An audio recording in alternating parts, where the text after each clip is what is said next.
চাচা তাহলে আমার পরিচয় তাহলে দিয়ে দেন, আমি বরযাত্রী নিয়ে বসে যাই। এই সবাই আসো, বসে পড়ো, খাতি হবে খাতি হবে। হ্যাঁ, দায়িত্ব নিয়ে সবাই খাতি হবে।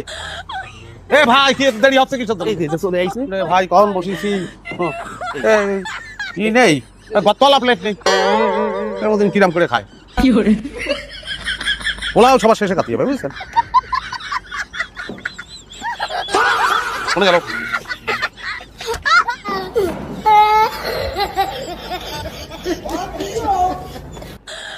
কি রে ভাই, বস্তু কি দিবেন না? না দিলে বলে দেন, আমরা চলে যাচ্ছি। ইরাম করে দেবো। দেখছেন তো আপনাদের কি শুরু করছে? ও দাদা, কি কি কি হলো কি? ও দাদা, এ কারণে নিয়ে আইছেন। এ লোকের দ্বারা তো খাওয়া দূরে গেল, তুমি ঠিক মতো বাঁচতেই পারছি। ওরে যার যতটুকু খাবার সে ততটুকু খাবি, এ নিয়ে তো ঝামেলা করার দরকার নাই। আপনি কাজ করুন তো, যান একটু সবাই ভালো করে খেতে হবে, ব্যবস্থা নিয়ে আসুন, যান। এ ভাই যান, ফেরেশ দিকে একলা বসে জান তো যান। নতুন করে রান্না হবে। তারপর ফ্রেশ গোস্তের কামলা আসবে। কি করছেন চাচা? নতুন করে রান্না আমরা খাবো গো। চাচা এটা কোনো অপমান করেন, এটা কোনো কথা হলো? বিয়ে বাড়িতে আমরা একদম বসে আছি, আমরা খাবো না? চাচি এ কোন ছোট লোকের সাথে বিয়ে দিচ্ছে? আরে বাবা চুপ কর, তুই এত কথা বলিস না। এ ভাই তুমি কাল ছোট লোক, তুমি খাবার না তুমি ছোট লোক কেন বলছো?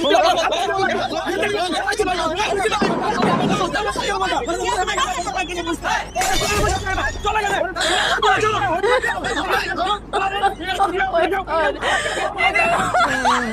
ভাই আপনি কি ডাক?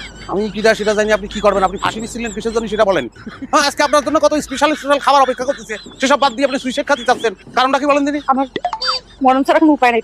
এই মুখ আমি কারো দেখাতে চাই না। হ্যাঁ, ফালতু কথা করছে। আমরা ফেস কাটি করছেন নায়িকাদের মতো, দেখাতে পারবেন না কিসের জন্য? ঘুরিয়ে ঘুরিয়ে মুখ দেখাবেন। আপনি কি এখানে মজা নিচ্ছেন? আপনি এখান থেকে যান, আমার যা মন চায় তাই করবো আমি। আপনি সুইসাইডের মতো একটা জঘন্য কাজ করতে যাচ্ছেন আর আমারে করছেন মজা নিচ্ছি। সমস্যা কি বলেন দিনি? কি হয়েছে? শোনেন, মরিয়ে গেলে সব শেষ, বাইসে থাকাটাই হচ্ছে বড়, বুঝছেন? কিসের জন্য মরবেন? আমার তো মৃত্যু ছাড়া কোনো উপায় নেই।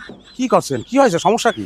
ছেলে পক্ষরা বিয়ে ভাঙিয়ে দিয়ে চলে গেছে। কি করছেন? বিয়ে ভাঙিয়ে দিয়ে কিরাম ভাঙিয়েছে বিয়ে? তো গলা টিপে মারি ফেলা উচিত। কিরাম করে ভাঙলো বিয়ে বলেন দিনি? বরযাত্রীদের গোস্ত কম পড়ে গেছে, তারা একটা খাদো খায়া করে নিয়ে আইসা খাবার টেবিলে গন্ডগোল বাঁধাইছে, তারপর গোস্ত কম পড়ে গেছে এই অপবাদ দিয়ে বিয়ে ভাঙিয়ে দিয়ে চলে গেছে। এই শোনেন, আপনি বাড়ি ফিরে যান, আমি আপনার কথা দিচ্ছি, আপনার এই বিয়ে আমি ঘটায় ছাড়বো। বসে আমি কসম করে করছি, আপনার এই বিয়ে আমি ঘটায় ছাড়বো, আপনি চলে যান, চিন্তা করবেন না। হ্যাঁ, সত্যি। এইখানে আরে এই লোকের জন্য তো তোর বিয়ে ভেঙে গেছে। মানে মানে এই হচ্ছে সেই খাদক যে খাবারে শাক ফলাইছে, এই হচ্ছে সব নষ্ট করা। তোর জন্য আমার বিয়ে ভাঙছে, তোর আজকে আমি মারা খাবো। ওরে কি করতেছেন? শোনেন, আমি তো কথা দিলাম, যে বিয়ে আমি ঘটায় ছাড়বো। তুই আমার বিয়ে ঘটাবি? জি। 7 দিন সময় দিলাম। এই 7 দিনের মধ্যে তুই যদি আমার বিয়ে ঠিক করতে না পারিস, তাহলে আমি এখানে ফাঁসি নিব, আর তুই আমার মৃত্যুর জন্য দায়ী থাকবি। মনে রাখিস। হ্যালো